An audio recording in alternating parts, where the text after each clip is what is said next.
So in last two classes, we discussed about evolution of communication.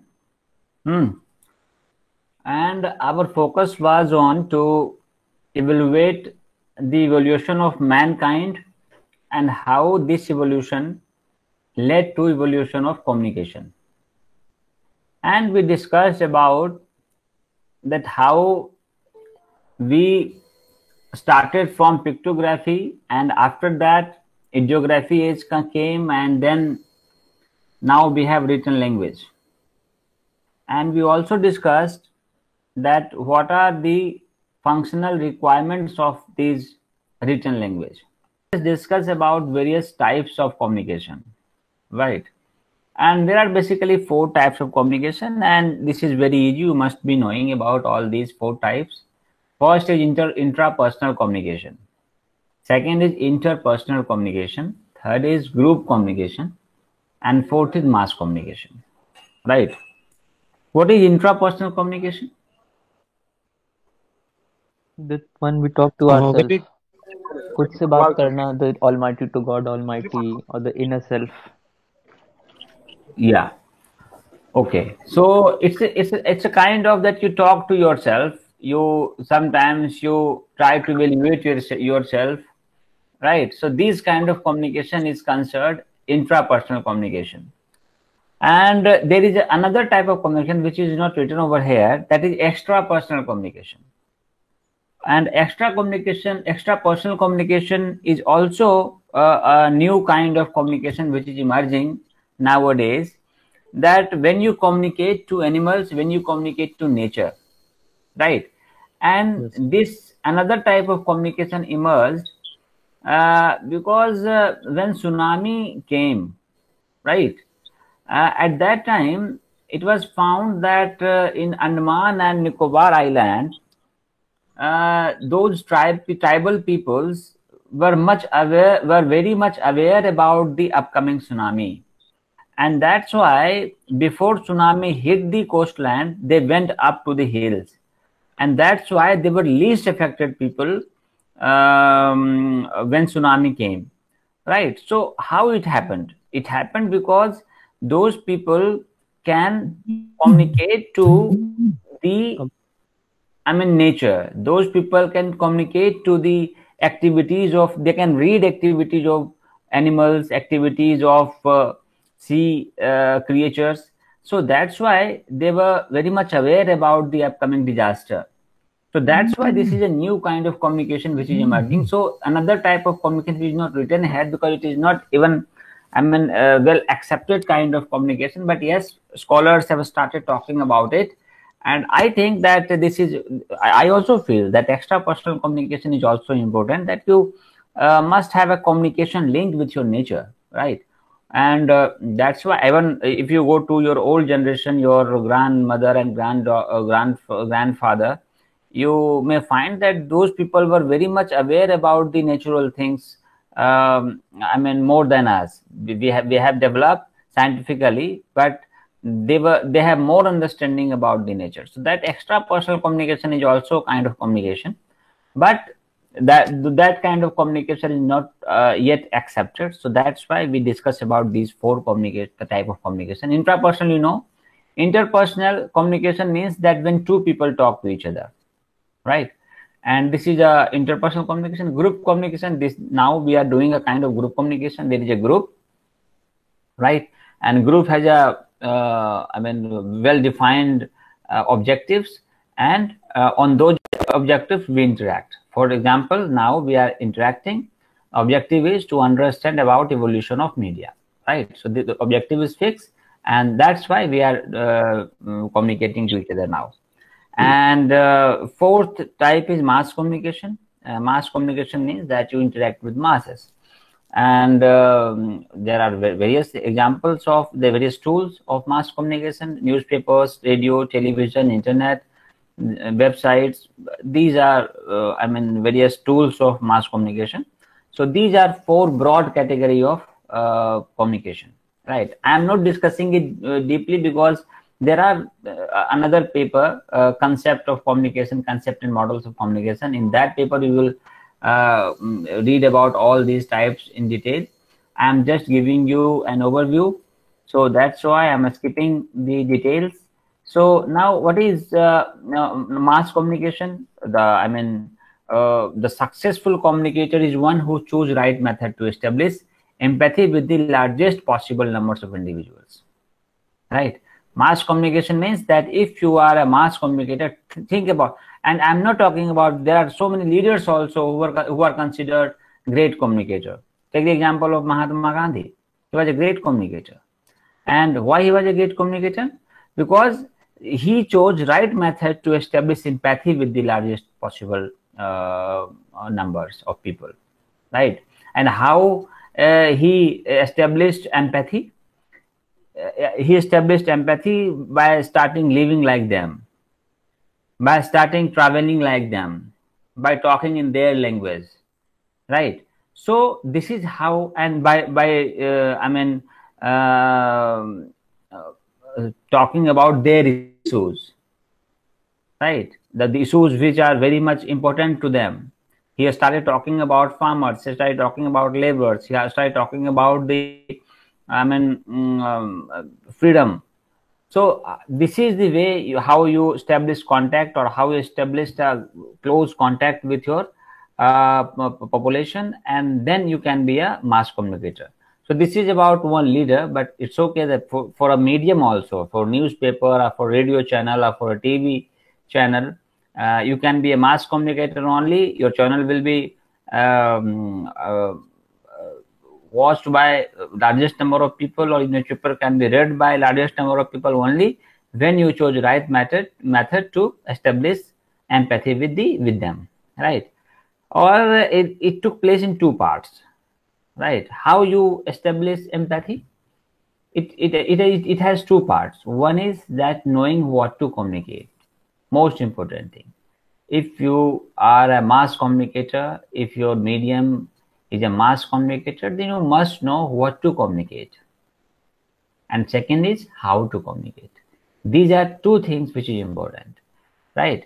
And this is how we will go, and we will see various examples. When we start discussing about evolution of media, we will find that there were newspapers who started talking about people's issue. And at that time, there were no advertisement. Take the example of Mahatma Gandhi started so many newspapers, and not a single newspaper published a single advertisement. And even after that, his newspapers were in profit. Why? Because people were very much interested in reading the content of that newspaper. Nowadays, running a newspaper without advertisement is considered impossible, right? Why? Because the writers and the newspapers have no confidence on their content, because people are not very much interested in reading your content, right? Newspapers come to your home on a daily basis. It's just a routine kind of thing. Newspaper come to your house, you just open and read one or two headlines. You go to a sports page and see something, and just you put it away. This is how you read newspaper, right? Old people who are retired, people who have no time, who have a lot of time, they read newspaper line by line. And when they were working at that time also, there was a culture of reading newspaper. Nowadays, that this culture, reading newspaper, this culture is no more, I think, among young generation at least, right? But yes, young generation read. I'm not saying young generation does not read. They also read. But newspapers are not fulfilling their desire. Newspapers are not publishing the content as per their demand.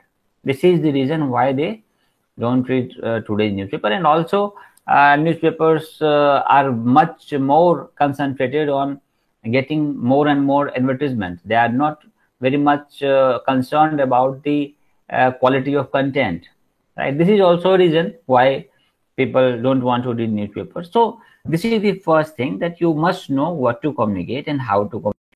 These are two things which is very important if you want to be a mass communicator, right? And these two parts include framing of message in best possible way. When suppose I want to say something to you, the framing of message should be in a way which may attract you, which may be acceptable to you, right? And also second thing, keeping the kind of audience in mind. Suppose my audience is rural people. My newspaper is rural based. Suppose I am publishing newspapers for rural people, and my content is not written in local dialects. My content is written in very refined Hindi. So audience, it may not appeal the audience because you are not writing as per the need of your audience. So two things are important. First, that framing of messages in best possible way, and second is then keeping the kind of audience in your mind, right? You must have some qualities or characteristics of your audience so that you may write according to them, right? So these are two things if you want to be a mass communicator. And characteristics of mass communication, obviously characteristics are 3 and 4. I mean, one is mass medium. It is a mass medium because the reach of that medium will be to the bigger audience. So first characteristics of mass communication is that the medium will be a mass medium. It is an impersonal communication. There is no personal communication. If you are reading a newspaper, then you are not communicating to a person, right? You are communicating to a medium only. So it is an impersonal communication. There is no personal communication. You are not communicating to a reporter. You are not communicating to the editor. You are just communicating to the that medium only, Public. right? Then third thing is that it will have a gatekeeper. You will read gatekeeping model also in another course, but let us discuss something about gatekeeper, because the mass medium always has always a gatekeeper. What gatekeeper does? Gatekeeper means that gatekeeper decides that what kind of news it should provide to the people. Gatekeeper decides what should be published and what should not be published. And this is how, suppose, and it starts with the reporter. When reporter goes to the goes to cover an incident, that reporter writes something and avoids certain things, right? So avoiding certain things means that he is gatekeeping the content. It means the reporter is deciding that yes, the thing he is avoiding is not important for the people, right? And when that content come to the editing desk, then sub-editor also further refine that content. He also deletes certain portion of that content. So this is a second level of gatekeeping. Then it goes further to the chief editor. Then it also goes to the group main editor, editor-in-chief, and at every level there is a chances of gatekeeping, right? So mass medium will always have a gatekeeper, and it is also because it is important. It is good because common people do not know that what are the things which are important for them. But obviously it is also misused because gatekeepers can be influenced by political parties, and these gatekeepers try to block the content which are not as per the ideology he supports, or his newspaper or his mass medium supports. So gatekeeper, in this way, gatekeeper, the role of gatekeeping and the role of gatekeeper can be criticized, right? So it's okay, you will learn about these things in detail, but these are certain characteristics of delayed feedback. This is a fourth characteristics of mass communication, that your feedback will be delayed. Suppose in interpersonal communication, I am interacting to you personally, and whether you like my points, my arguments or not, I will know straight away. You can say that no, you don't like my points, and you can deny, you can argue with me that no, this point is not good. So feedback, I am getting feedback instantly. In group communication also, feedback is little bit delayed, because if group is large, suppose there are 30 and 40 students, right now you are 35 or 33 students. If I want feedback of my class, then certainly it will take little time. I will have to ask each and every person, and suppose if I don't want to ask personally, I may develop a Google form and I send it to you, and you fill it and then send it to me. Then also there is a kind of delay. Further, if you move further and you go to mass communication, it is a very much delayed, because you cannot get feedback of all the audiences who are reading your newspaper. Feedback can be received only in the form of letter to editors, or some comments on your social media pages, or some other pages, your Facebook pages, right? So feedback is little bit delayed in mass communication. So these are certain characteristics of mass communication, right? So later on, Wilbur Schramm was a scholar who defined that there are three elements of communication, right? And these three elements are the source, message, and receiver. Source means that right now I am a source. I am saying something to you, right? And what I am saying, there are certain messages I want to deliver, and you are receiver, right? But later on, Harold Laswell, he was another very good scholar, a very renowned scholar. He described conventional way of communication, right? How we communicate. So in communication, what we does, it is for mass communication. In mass communication, this is what we say, that 5W1H, right? This is a theory, 5W1H. What we write in a report, how should we communicate to the people? It must have 5W1H. What are 5Ws? Who, whom, which, what, right? And with what effect. These are 5W, and 1H means how it happened. Suppose there is an accident took place, right? So who were involved in that accident, right? Then how it happened, what happened, person died or person is critical, right? So these are certain things you have to include in your report when you are doing mass communication, right? So when you will go through all these things, if you will try to answer all these 5W1H, then certainly message is likely to be understood better, because it will appeal to the people, and because it will have some sense. Because if you are not giving them the critical information, people may not be interested in reading your content, right? So this is how communication is done, mass communication is done. So, but there are certain barriers of communication also, right? Suppose, take the example, first barrier is noise. What is noise? Any kind of disturbances, right? And it disturbance, suppose right now I am talking to you, and suppose I get some network issue, right?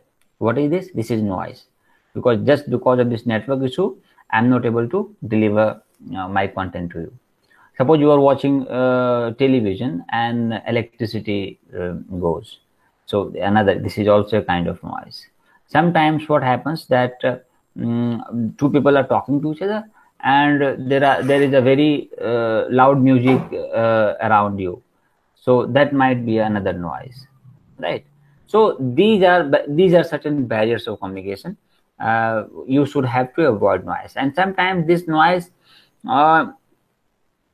is so important that message can be a very good message, but just because of this noise, it cannot be understood by the people. So this is first barrier. Second is badly coded message. Sometimes it happens that one of my teacher, when I was in IMC, one of my teacher used to give this example, and I always give this example to my students. He said that once he went to the editor of Indian Express, and he said something. Then editor said, no, this is wrong. How can you say this? Then my teacher said, sir, I do not mean to say that. Right? Then the editor of Indian Express said, always say what you mean. What it means? It means that he must have coded his message badly. It happens among friends also. Sometimes you say something and if you understand something else, and your relationship is in bad shape. तो language barrier भी तो हो सकता है sir. Yeah, language barrier will also be a barrier. That will come in. We will come to that. That will come in noise also. Because in language, in badly coded messages, because that will come in noise. If there is a language barrier, it will come in noise. Right? So you have to code your message in a good way and keeping your target audience in mind. Right? If you go to village and if you have to communicate something to the villagers, and if you start speaking in good Hindi or English, people may not understand. So why it is happening? Because you are coding your messages in bad form. Right?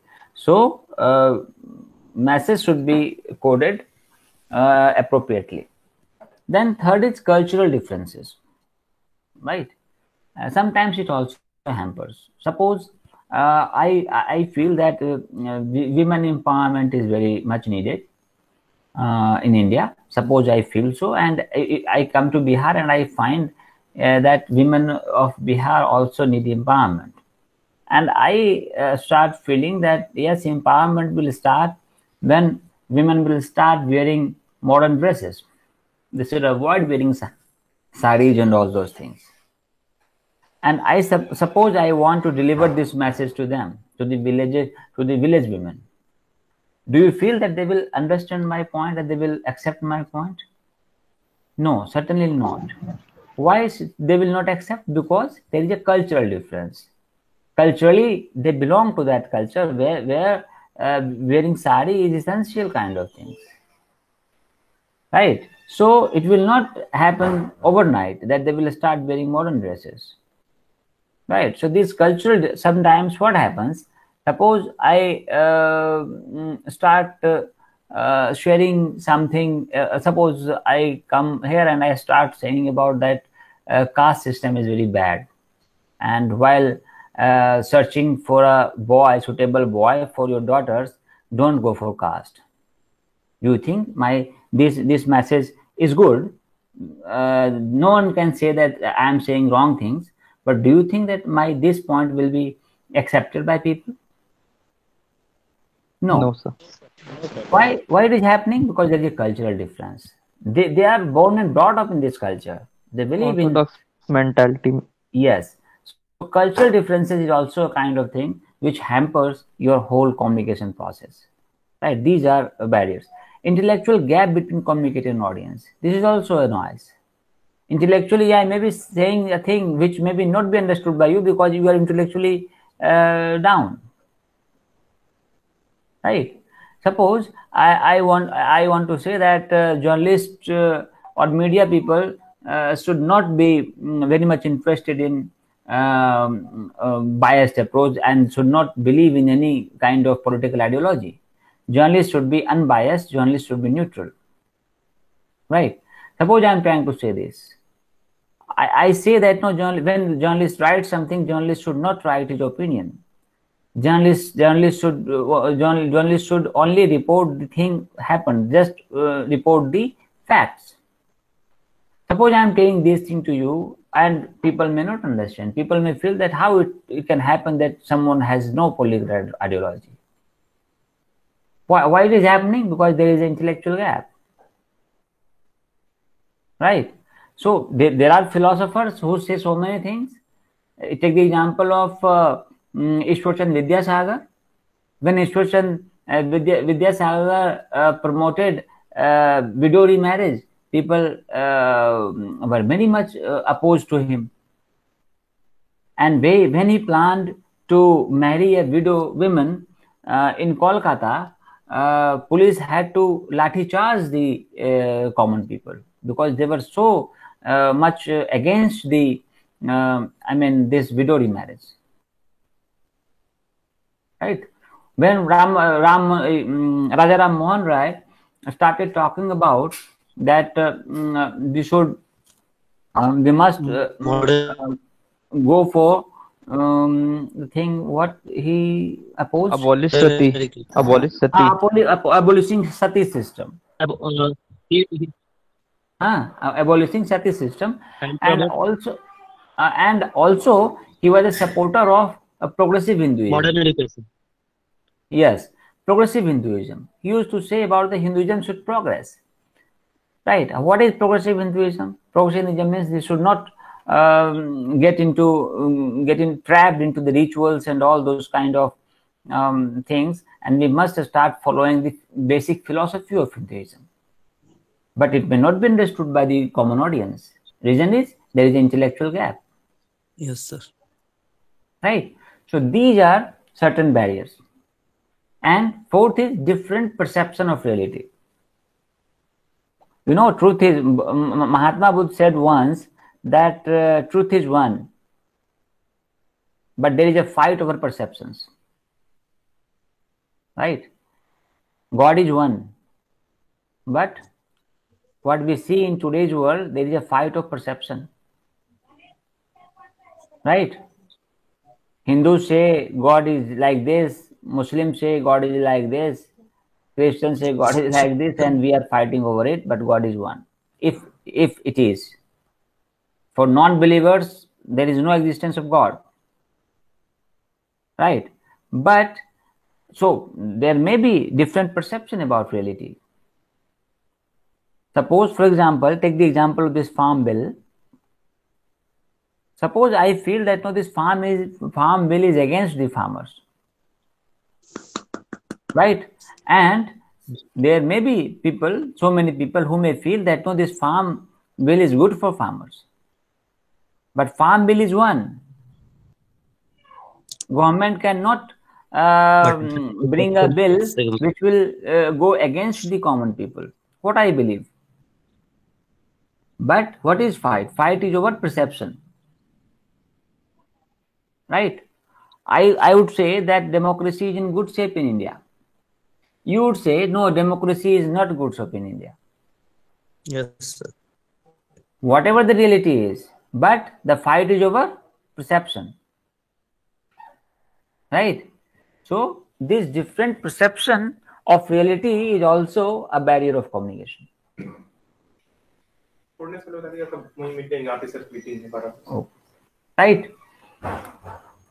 So these are certain barriers of communication. Now let us come to the final point of our this understanding media, that functions and usage of mass communication, and this is very much explained by Dennis McQuill. Dennis McQuill, in his book Mass Communication Theory, he suggested basic functions of media. Right? And first is information. Media should inform people. Inform people about all the economic big events, political events, cultural events, all the needed information which may be known by the common people, that must be informed by the mass media. So first functional requirement and use of mass communication is that it must provide information to the people. Right? Second is correlation. You correlate yourself. People may have such information that they may correlate about two things. This is, take the example of this farm bill. People must have the kind of content so that they may correlate between good things and bad things. What is good in farm bill? What is bad in farm bill? Mass media should also provide that kind of content so that people may correlate. Nowadays, people don't correlate. People just say their mind. People just believe something, so that's why they support it. And they don't. And I also believe that they don't know anything about farm bill. Those who support farm bill, they don't know about farm bill, and those who oppose farm bill, they also don't know anything about farm bill. those people who are supporting Farm Bill, they are supporter of BJP, and those who are opposing Farm Bill, they are supporter of Congress or some other party. This is what is the reality is. Yes. They don't know about Farm Bill. Yes. But journalists should provide them content so that they may correlate about the thing. And that's why I'm always say that journalists should be unbiased. Journalists should not be a party of anything. Their role is to just provide them the content, which is lacking nowadays, and that's why media has lost its credibility in these 10 to 15 years. Right. Third is continuity. Third function is continuity. Continuity means that media should provide you content which may be in continuity. Suppose something happens, suppose there is a flood somewhere and you report that. After that, what happened? Suppose today you publish something that someone attacked some people and few were injured and interested in that story, and second day you are not publishing anything about that incident. So you lack continuity. So this is also an important function of media, that it must be continuous reporting of an event. Fourth is entertainment. Right? It may also be entertaining. For example, there are reports about so many soft stories, so many stories related to Bollywood and all those kind of reports. So it must be it must provide entertainment to the people also. Some stories, some write-ups, some so many things which newspaper publish.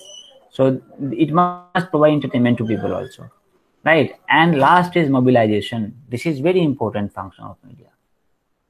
Right? Mass media should mobilize people. Mobilize for good thing. Suppose our country want that our people should control the population growth. So media should also mobilize people to accept this idea, that how to, lower down the growth rate of population in our country. Right? Suppose our country wants that there should be no bribe. Right? There must be corruption-free society. Right? So our media should mobilize people to go for corruption-free society. If our population wants security, if our population want, a safe and secure city, clean city, then our media should also be a party in that. Our media should mobilize people to accept the kind of behavior which may be helpful in bringing all those quality to the cities. Right? So these are the basic things about media which I try to convey to people. And from next class we will enter into the history of newspaper,